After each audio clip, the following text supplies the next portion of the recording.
quel que soit Combo Rango, quel que soit origine Rango, la punition, protocole, au nom de Jésus, au nom de Jésus, au nom de Jésus, au nom de Jésus, au nom de Jésus. Alléluia.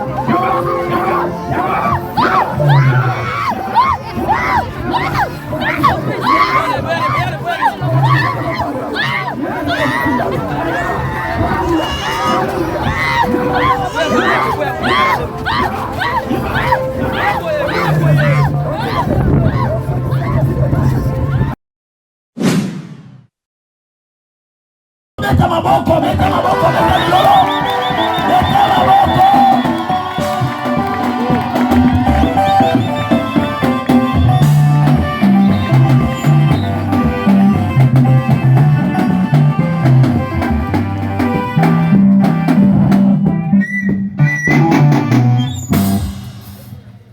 Nous sommes debout, tout à l'heure, nous allons lire la parole. Que tout le monde se mette debout. Nous allons lire la parole. Jean chapitre 3, le verset 16 à 18. Nous lisons. En effet, Dieu a tant aimé le monde. Il a donné son Fils unique afin que quiconque croit à lui ne périsse pas, mais ait la vie éternelle. Dieu en effet n'a pas envoyé son Fils dans le monde pour qu'il juge le monde, mais pour que le monde soit sauvé par lui. Celui qui croit à lui,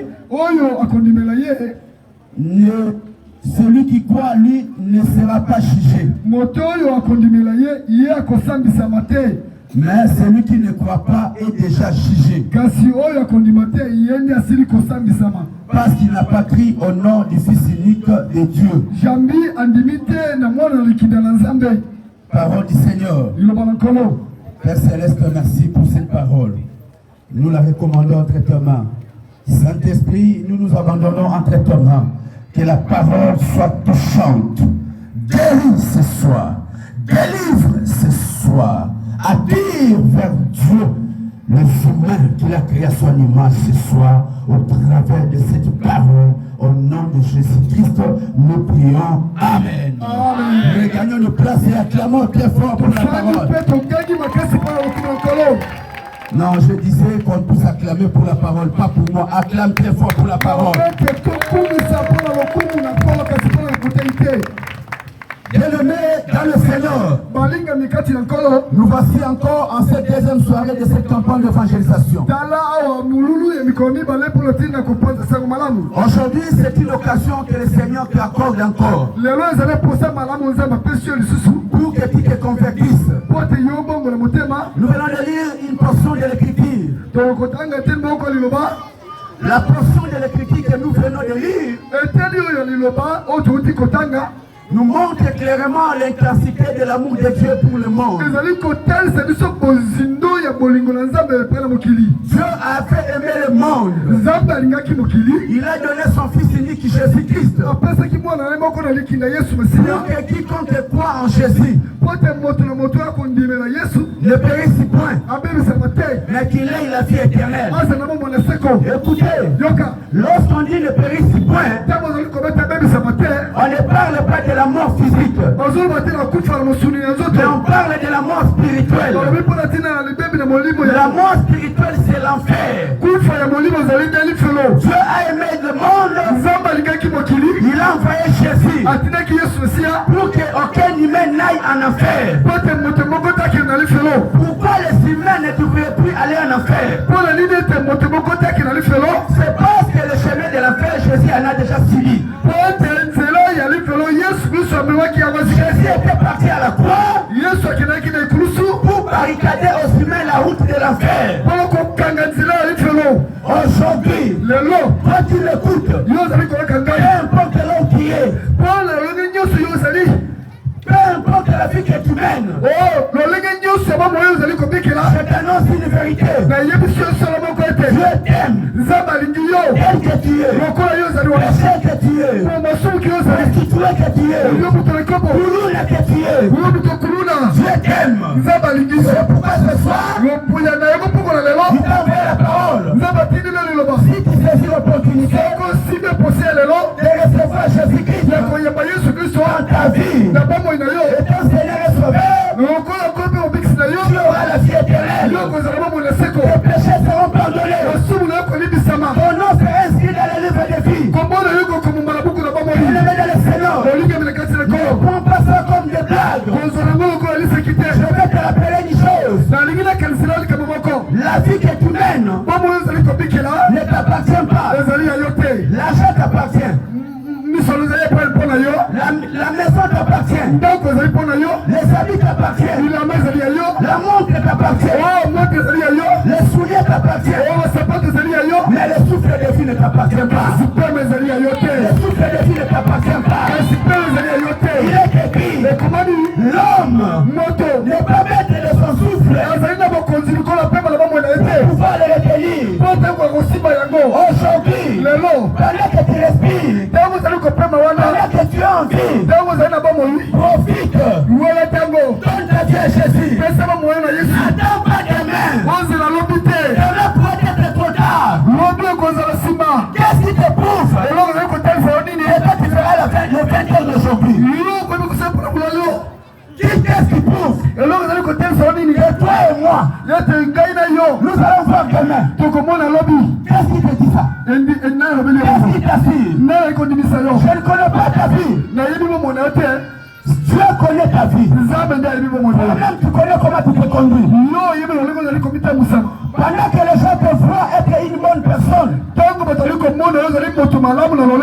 mais Dieu connaît que tu es une mauvaise personne. Tu as les maisons, tu as le commerce, mais le soubassement de tes maisons c'est le fétiche. Tu connais tous les féticheurs. Tu connais toutes les fétiches. Mais tu ne connais pas Jésus-Christ. Aujourd'hui, je viens te présenter Jésus-Christ. L'homme de 33 ans. Le ressuscité le troisième jour. L'homme de Galilée. Il était parti à la croix. Prendre ta place. Écoutez. À la croix. Quand Jésus était pendu au croix, la Bible dit, maudit soit l'homme. Dieu a pendu au croix. Il avait accepté cette malédiction pour que toi tu sois béni. Aujourd'hui, ne me parle pas de la malédiction de ta famille. Si tu me montres la malédiction de ta famille, je te montrerai la malédiction que Jésus a subie à la croix. Il avait subi cette malédiction pour que toi tu sois béni. Regardez, voilà. Si une personne va chez un féticheur pour faire le fétiche, il doit féticher. Donne-moi le fétiche. Moi je vais te livrer ma famille. Et tu vas voir, dans cette famille, les choses ne marcheront pas. Le mariage devient difficile. Le boulot devient difficile. Tout est bloqué. Si un féticheur fermer le mariage dans une famille. À combien plus fort tu ressens Jésus-Christ qui est le créateur de ce féticheur? C'est un dit, si toi aujourd'hui, tu viens aussi à Jésus, tu donnes à Jésus ta famille, Jésus va délivrer ta famille, Jésus va délivrer le mariage de ta famille, Jésus va délivrer tes enfants. C'est pourquoi il est écrit, crois au Seigneur Jésus-Christ, et tu seras sauvé. Toi et ta famille. Frère, mon frère, j'ai perdu beaucoup de temps dans la distraction. Aujourd'hui, donne ta vie à Jésus. Écoute-moi, ne suis pas la distraction de ce monde. Ce monde passera. Toi qui te poumonnes, tu te donnes la force de toute ta voix. Écoute-moi, ne Nous venons dans le monde de main vide. Et lorsque nous naissons, nous grandissons, nous nous donnons la peine de tout avoir.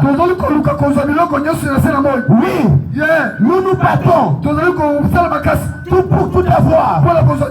Certaines vont même au-delà. Ils font des fétiches pour avoir la parcelle, pour avoir le visa. D'autres sacrifient même leurs enfants. D'autres sacrifient même leurs femmes. D'autres sacrifient même leurs parents. À cause de ces biens du monde. Tout est une vérité. Mais lorsque nous mourons, nous laissons tout. Nous laissons tout. Les maisons restent. Les voitures restent. Les androïdes restent. Écoute-moi. Je suis pas ce corps. Ce corps est en train de te distraire. Aujourd'hui, ce corps qui juge le cabello. Le corps qui juge l'androïde. Ma soeur, tu es même prête à vendre ton corps à cause d'un téléphone. Écoute-moi, ce jour-là, quand tu retireras son souffle, ce corps retournera à la poussière. Mais ce jour-là, tu seras seul devant ton Créateur. Aujourd'hui, convertis-toi. Donne ta vie à Jésus.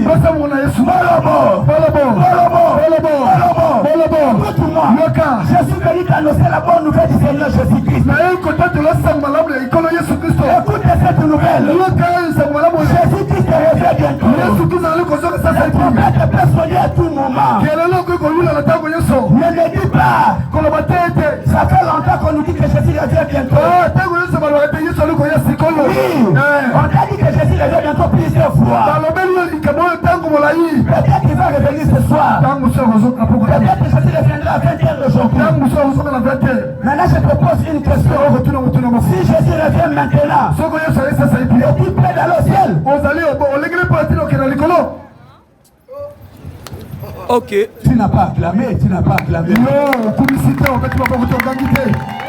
Cette parole est la vérité. Nous ne sommes pas venus blaguer. Je vais te dire que le diable est en train de te distraire. Tu sais pourquoi le diable est en train de te distraire? Parce qu'il connaît que sa place finale sera en enfer. Il ne veut pas aller seul en enfer. C'est pourquoi il est en train de te pousser dans des bêtises. Pour t'éloigner de Dieu. Évite le péché. Donne ta vie à Jésus. Toi qui fais le fétiche. Parce qu'il va toucher le fétiche pour avoir le bien de ce monde.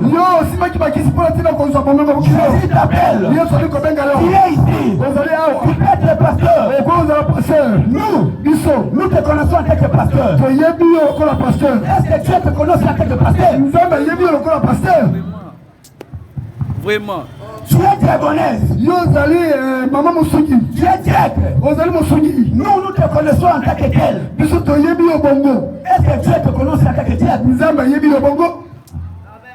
Vraiment. Tu fais le don. Tu partages. Pour nous, tu es une bonne personne. Est-ce que Dieu te connaît comme une bonne personne? Vraiment. Dieu connaît ton cœur. Il connaît tes œuvres que tu fais en cachette. C'est pourquoi aujourd'hui, il t'appelle à lui. Son amour est grand pour toi. Il va te pardonner. Il va te laver. Il va te pardonner. Il va te donner la vie éternelle. Ma soeur, laisse-moi te dire, ne va pas ton corps pour un téléphone.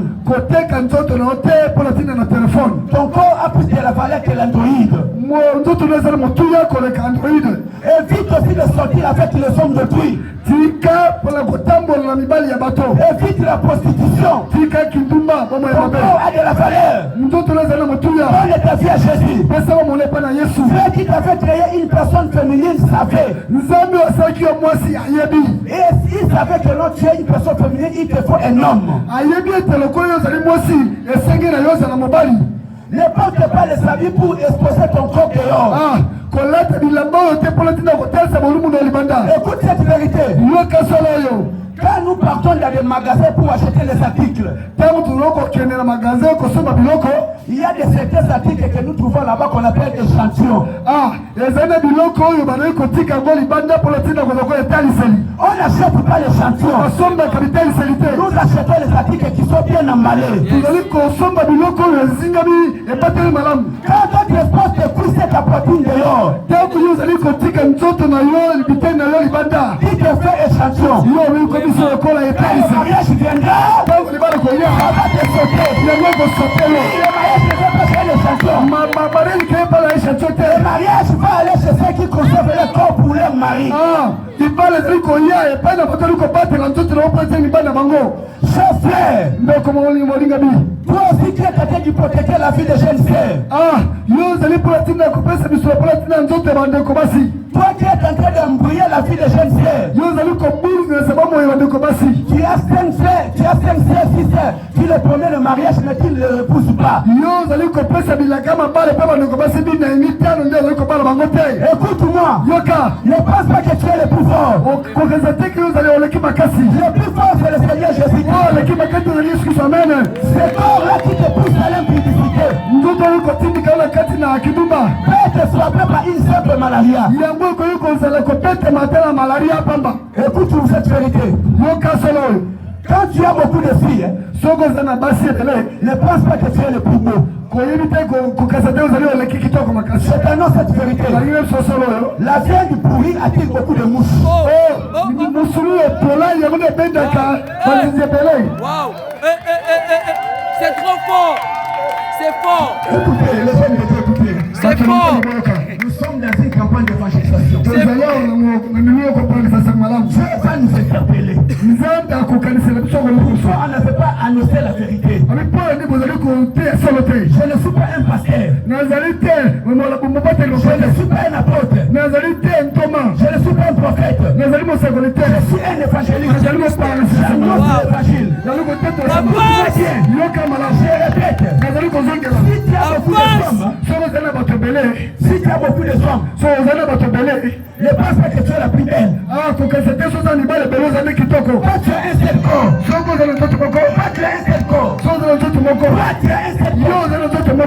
beaucoup de femmes. Tu penses que l'autre tu es la plus belle. Tu te trompes. Écoute-moi, la viande pourrie attire beaucoup de mouches. Aujourd'hui, Jésus va te réparer. Jésus va te restaurer. Jésus va te délivrer. Jésus va te libérer. Si tu es captif, si tu es tout puissant, il y a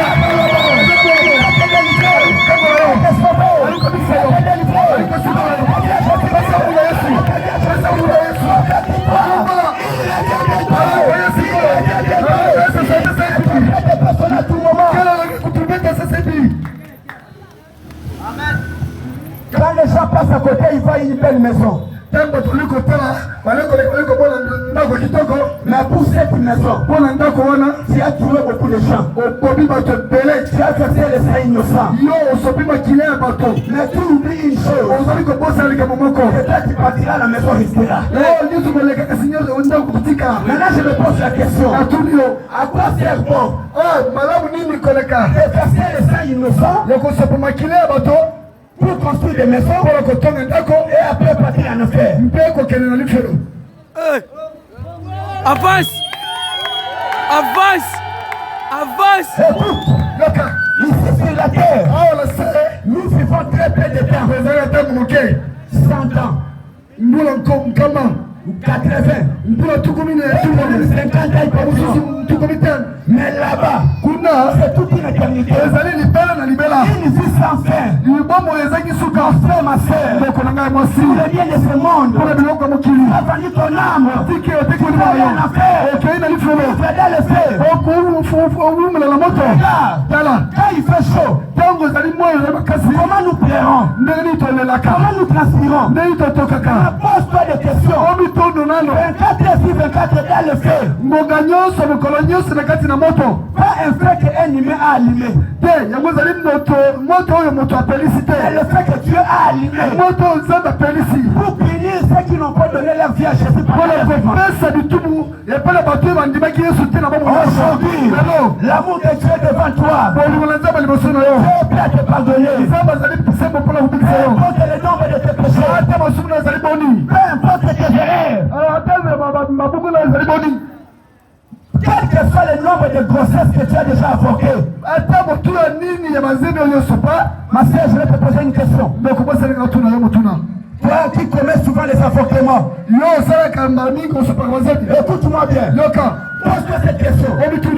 Si ta maman avait commis l'avortement de ta grossesse, ce que tu allais vivre.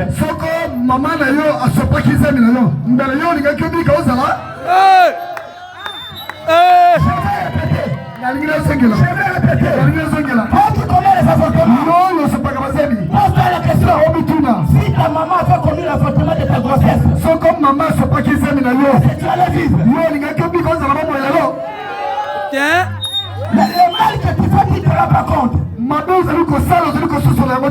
quand les choses ne marchent pas, notre famille est maudite. C'est notre oncle qui a ajouté. Quand tu commettais les avortements, l'oncle était là. Est-ce que tu peux acclamer pour la parole? Ah, toi tu croyais quoi? Quand tu regardes du bonbon secret. Avancez. Aujourd'hui comme ça, on continue comme ça. Dieu a aimé le monde. Oh, pourquoi Dieu nous a aimés? Oh, c'est lui-même qui nous avait créés. Donc quand il nous avait créés, nous avions désobéi à sa parole. Tout ça c'est le diable. Mais Dieu a dit non. Malgré la désobéissance, j'ai besoin de récupérer l'homme. J'ai besoin de récupérer quelqu'un à Bolobo. J'ai élevé une famille ici à Bolobo. Il dit je suis descend. Va à Bolobo. Va à Bolobo. Va annoncer la parole. Je suis prêt. Allez pardonner. Peu importe le péché. Pourquoi tu vas hésiter?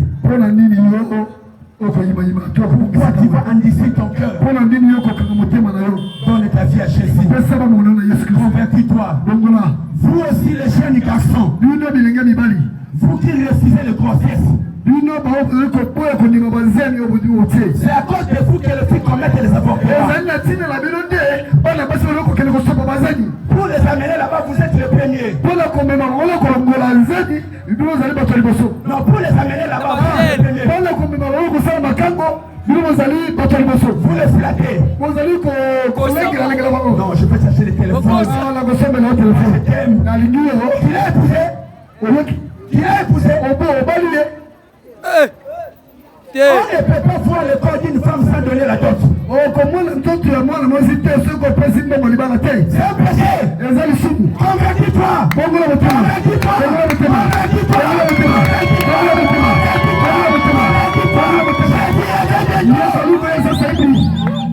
C'est fort. C'est fort. Jésus revient bientôt. Jésus revient bientôt.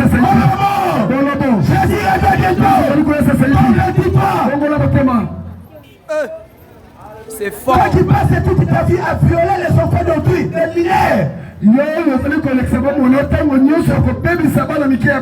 Dans tes fétiches, tu violes les mineurs, les enfants de 15 à 16 ans. Dieu te voit.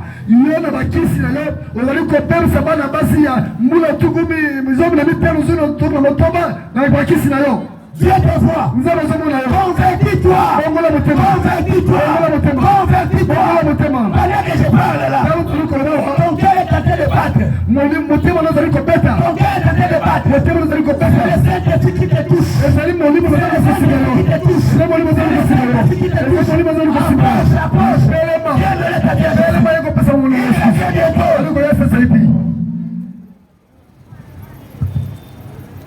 mal ne fait que s'accroître du jour au jour. Pendant que le mal s'accroît, là-bas aussi Jésus revient. Jésus revient. Pas dans le koulouna. Jésus revient. Pas dans la prostitution. Jésus revient. Pas dans l'escroquerie. Jésus revient. Pasteur dans le maquiona. Le maquiona. Le faux miracle. Pour soutenir l'argent. Jésus te voit. Amen. Amen. Amen. Tu as fait le balinière. C'est bien. Combien moyen de transport? Oh, c'est balinière. Est conduit par un poisson dans l'eau. Pourquoi? Et quand on va demander le sang, qui sacrifie les enfants? Qui sacrifie les enfants? Qui sacrifie même ton corps? Pourquoi? Pour ce bien du monde. Pour ce bien restaurant. Les frères et sœurs, écoute-moi. La mort n'aura pas plein de ta beauté. La mort n'aura pas plein de ton ministère. Écoute-moi. Si l'onction pouvait empêcher la mort, et qui n'a pas ne serait pas mort. Si prêcher la repentance pouvait empêcher la mort, Jacques Fernand ne serait pas mort. Si être un président puissant pouvait empêcher la mort, Mobutu ne serait pas mort. La mort a frappé les personnes de tous les genres. Aujourd'hui, elle n'aura pas peur de toi. C'est pourquoi la parole est venue. Dieu t'a aimé. A donné Jésus. Pour que tu ne connaisses pas la mort. Même si tu mets dans la chair, mais tu as la vie éternelle. Et la vie éternelle, je te donne quand Jésus-Christ. Amen. Amen. Amen. Vous aimez souvent les prédications secrètes. Vous dites, vous serez bénis. Vous serez en Europe. Depuis longtemps, quand tu as déjà dit que tu seras béni, tu es déjà béni. Quand tu veux seulement des prophéties, je vois c'est ta maman qui t'envoûte. Tu ne peux pas te marier. Frère, la prophétie de Dieu ne peut pas diviser. La prophétie est là pour réconforter, pour édifier, pour consoler. Mais quand la prophétie commence à mettre la division, elle ne vient pas de Dieu. Elle vient de ton cœur. Pourquoi tu ne te maries pas? Ici tu demandes le mariage. Mais là-bas tu connais les avocats. Quel mariage tu cherches? En tout cas, tout ce que les mariés font, toi tu le fais déjà. Donc pour Dieu, tu es déjà marié. Pour Dieu, toi tu es déjà marié. Maintenant tu viens ici, l'esprit de célibat, au nom de Jésus, évite l'impudicité. Laisse l'impudicité, le célibat fuira loin de toi. Laisse les femmes le prix, l'impudicité fuira.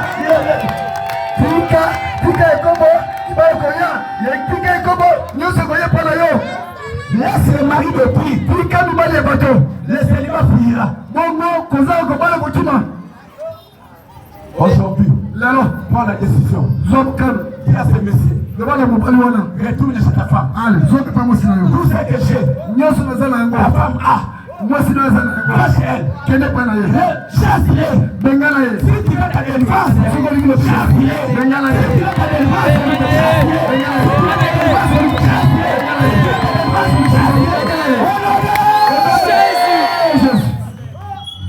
Déa, papa. Avance. Dieu a aimé le monde. Il a donné Jésus. Pour que celui qui va accepter Jésus dans sa vie est un Seigneur et Sauveur. Ne périsse point. Mais qu'il ait la vie éternelle. Écoute, Jésus n'était pas venu pour te juger. Mais il était venu pour te sauver. Si tu l'acceptes aujourd'hui, tu ne seras pas jugé. Mais si tu refuses de le dire oui, ça sera trop tard. Écoute-moi, nous avons commencé l'année avec beaucoup de personnes. Depuis janvier jusqu'à présent. Combien de personnes sont déjà enterrées sous tes yeux? Et qu'est-ce qui te fait croire que toi et moi nous allons faire l'octobre?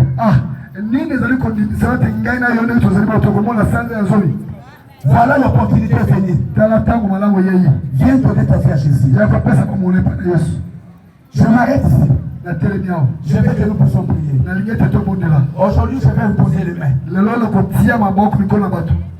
Lève-toi. Nous allons prier. Toi qui n'as jamais reçu Jésus, tu as écouté le message. Il est écrit aujourd'hui, si vous attendez sa voix, n'endiscutez pas votre cœur. Il est écrit, voici, je me tiens à la porte et je frappe. Si quelqu'un attend ma voix et ouvre la porte, j'entrerai chez lui. Je souperai avec lui. Jésus a besoin de devenir le maître de ta vie. Il est l'unique et le seul chemin qui mène vers Dieu. Toi qui es là, tu as écouté le message. Mon frère, n'anticipe pas ton cœur. Viens donner ta vie à Jésus. Avance ici. Tu seras la personne la plus spéciale de cette soirée. Mon frère, ma soeur, avance. N'aie pas honte. Papa, maman, viens, n'aie pas honte. Papa, maman, viens donner ta vie à Jésus. Viens. Viens ici. N'aie pas honte. N'aie pas honte. Viens donner ta vie à Jésus. Mon frère, tu es là-bas, tu m'attends. Tu es de l'autre côté, tu m'attends. Tu n'as jamais reçu Jésus. Viens. Les bras de Dieu sont ouverts pour t'accueillir. Que tu sois impédique de prostituer, viens. Même si tu as tué beaucoup de personnes, viens. Saul aussi avait tué, mais Dieu l'avait rendu la porte de Paul. Dieu est prêt à te pardonner. Viens. Viens donner ta vie à Jésus. N'hésite pas. Viens. Je t'attends. Viens. N'attends pas demain. Demain risque d'être trop tard. Il est écrit. Les personnes te prennent le lendemain. Car c'est que le lendemain est afin que tu ne sais pas. La Bible dit à chaque jour si tu s'appelles. Viens donner ta vie à Jésus. Viens donner ta vie à Jésus. Viens en route et tu m'attends. Viens à la maison, tu m'attends. Toutes ces dépenses. Toute la somme qui était sortie, c'était uniquement pour ton salut. Viens donner ta vie à Jésus. Je t'attends. N'hésite pas. N'hésite pas ton cœur. Mon frère, viens. N'aie pas honte. Ne suis pas la voix du diable. Viens. Viens donner ta vie à Jésus. Viens. Viens mon frère. Est-ce qu'on va acclamer pour le Seigneur?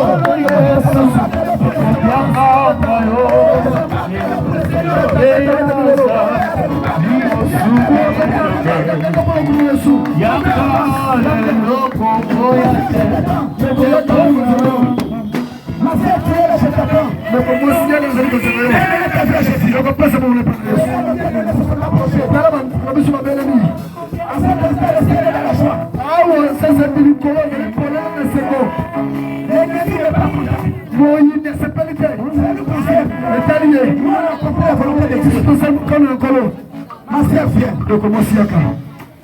Ma sœur vient. Vous savez, il y a Ezaline le yimba beaucoup na mingi que Mathieu Samuel a chanté. oyo Mathieu Samuel ayemba mokili oyo C'est monde. mokili oyo C'est monde. mokili oyo Il est glissant. ezali na moselu. Écoute, Yoka tu vois la force que tu as aujourd'hui, obete makasi ezongo lelo à laquelle tu te donnes la peine d'avoir beaucoup de femmes, oyo ezali komipesa mpona kozwa basi ebele peut être réduite par une simple malaria. ekozonga ekomikitisama kaka Ça peut. ekoki komikitisama ata na malaria pamba. Une simple malaria peut terminer toute la belle taille là qui te pousse à faire l'orgueil. Malaria pamba ekoki kosilisa oyo lolenge na yo ozali kosala lolenge na yango. Viens donner ta vie à Jésus. yakopesa bomone mpona yesu. Venez enregistrer nos frères. yaka Venez les enregistrer. yaka yozwa kombo ya bando. Soyez rapides. ezali na litomba te mokili oyo ezali na yono te mokili oyo makambo ebele anga mokili oyo makambo ebele mokili oyo mokili oyo mokili oyo mokili oyo ezali na mokili oyo ezali na litomba te mokili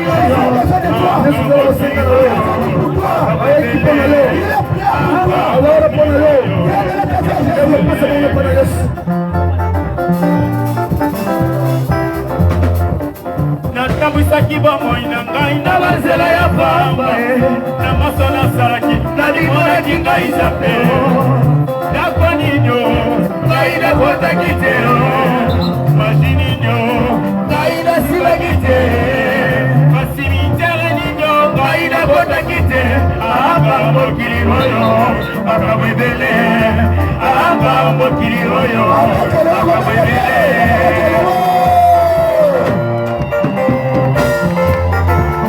natambwisaki bomoi na ngai na banzela ya pamba moso nasalaki nalimonaki ngai zape ndako ninyo ngai nakotaki te masi ninyo ngai nasimaki te basimitere ninyo ngai nakotaki te anga mokili oyo makambo ebele anga mokili oyo makambo ebele eza mwa mulolo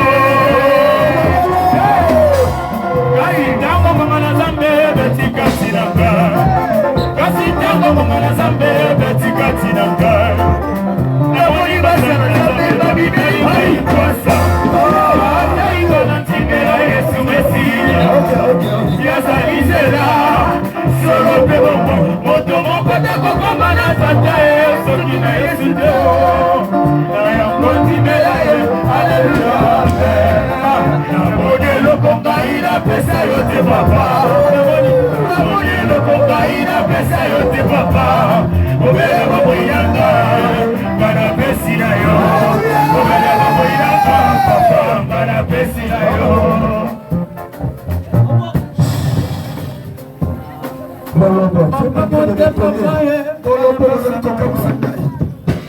Je ne savais pas comment le motiver comme ça.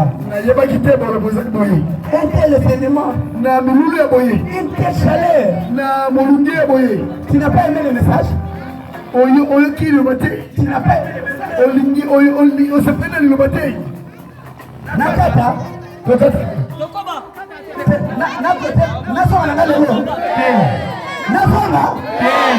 Ok, papa, c'est dans la valise. Non, je te dis bon, je rentre à moi.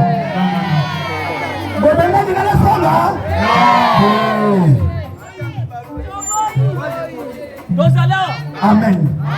Fermez les yeux, on va prier. Mes frères, nous nous faisons des motions. Vous bandez là le sambo na simananga. Ndenge boleki. Pourquoi elle est là? Et donc ça m'a dit qu'on a pignon. Lola. Et c'est à kofungwama. Ndenge toza a tozinga mina ba ange. Ba yepe na kozwa pignon. Pour kota lola. Kanga misu bandela malobo na simananga. Lobambe makasi. Monguna yo kisa masoni. Bandela na simananga. Kata Nzambe na kombo na Yesu. Ngai na tatoli na monoko na ngai kolo Yesu pe na ndimi na motema na ngai ete Nzambe tata asekusaka ye kati na bawa na biki na subokozi ya kobengama mwana na Nzambe nakomi ekelamu ya sika yo satana na misala no ya mabe na boyi yo na bengani yo na ngai tokabwani pona lipela Yesu Kristo na fongoleli yo ekuti ya motema na ngai kotafanda kamba ngai tambusa ngai soit direction ya vi na ngai zala nkolo mpe mobikisi na ngai kobanda lelo kino mokolo kosomba na kombo na Yesu Kristo. Batela kimia tozobenga prophète André azo remettre milema oyo tuko ya Yesu na maboko na Nzambe pe azo senga na molimo santu akamba bango kino fuka. Seigneur, Dieu d'Israël, Dieu d'Abraham, tout puissant, merci. Nabande kona biso, bana na biso, baya na biso. Oyo bayoki lilo bana yo na pokwa lelo. Bandimi na miso na yo, nyaba ange na yo, pe na miso basali na yo. Koyamba yo Yesu Kristo na mitema na bango, kopesa yo bomo na bango, kopesa yo mitema na bango, lokola nkolo pe mobikisi.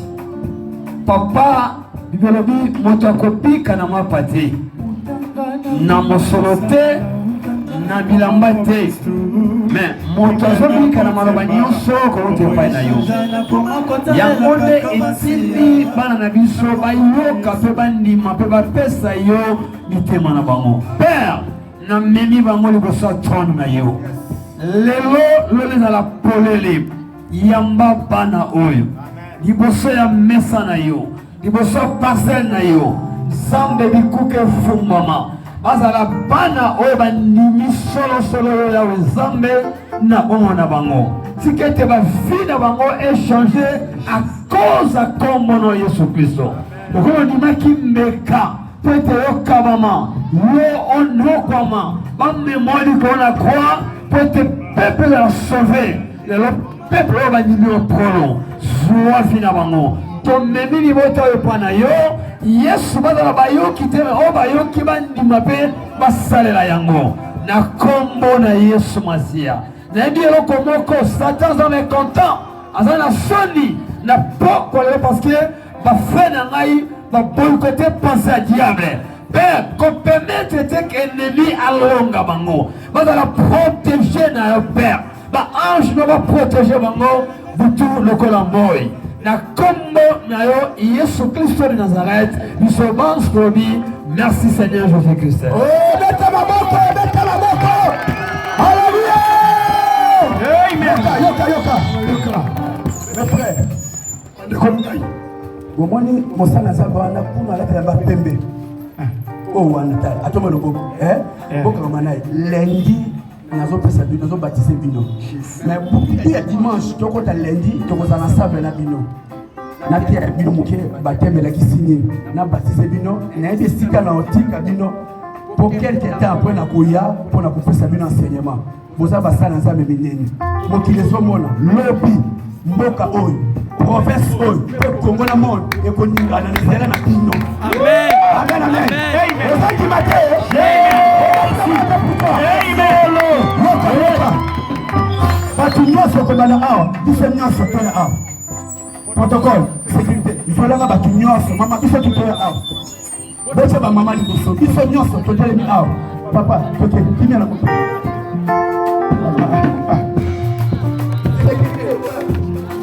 Utangana koma kosambela, utangana koma mokristo.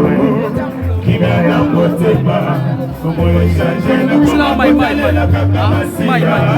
Na kombo na Yesu, katika misala ya mabe. Na kombo na Yesu, na koma moto ya kobanga masuku. Na kombo na Yesu, kimia na motema.